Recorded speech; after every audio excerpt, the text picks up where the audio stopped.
وہ ہمیشہ سے زندہ ہے، القیوم، اور نظام عالم کو قائم رکھنے والا ہے۔ تو اللہ جل شانہ وہ ہستی ہے، وہ ذات ہے کہ کوئی اس کے علاوہ معبود نہیں، وہی وحدہ لا شریک ہے، اور وہ ایسی عظیم ذات ہے کہ جو ہمیشہ سے ہے اور ہمیشہ رہے گی۔ وہ ازلی ابدی ہے، نہ اس کی کوئی ابتدا ہے نہ اس کی کوئی انتہا ہے، اور وہ خود بھی ہمیشہ ہمیشہ سے قائم ہے اور قائم رہنے والا ہے، اور دیگر چیزوں کو بھی وہ قیام بخشنے والا ہے۔ تو دنیا کے اندر جتنی بھی چیزیں ہیں، چاہے زمین و آسمان ہے، ہزاروں کی تعداد میں مخلوقات ہیں، ان تمام کو قائم رکھنے والی ذات اللہ جل شانہ کی ہے۔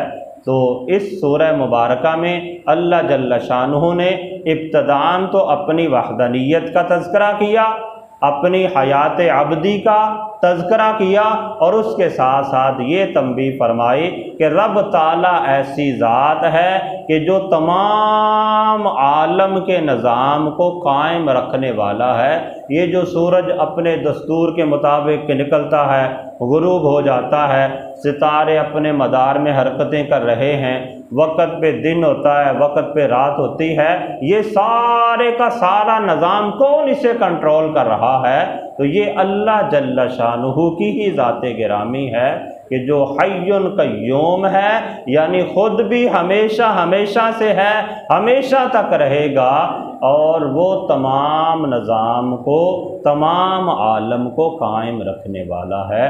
اللہ تعالیٰ کی بارگاہ میں دعا ہے کہ اللہ تعالیٰ ہمیں کما حقہ اللہ وحدہ لا شریک کی عبادت کرنے کی، اس کی قدرتوں پر ایمان رکھنے کی، اور اللہ جل شانہ سے کمال درجے کی محبت عطا فرمائے۔ انشاءاللہ مزید ہم روزانہ کی بنیاد پہ آگے چلتے جائیں گے۔ اللہ تعالی ہم سب کو قرآن و سنت کا فہم عطا فرمائے۔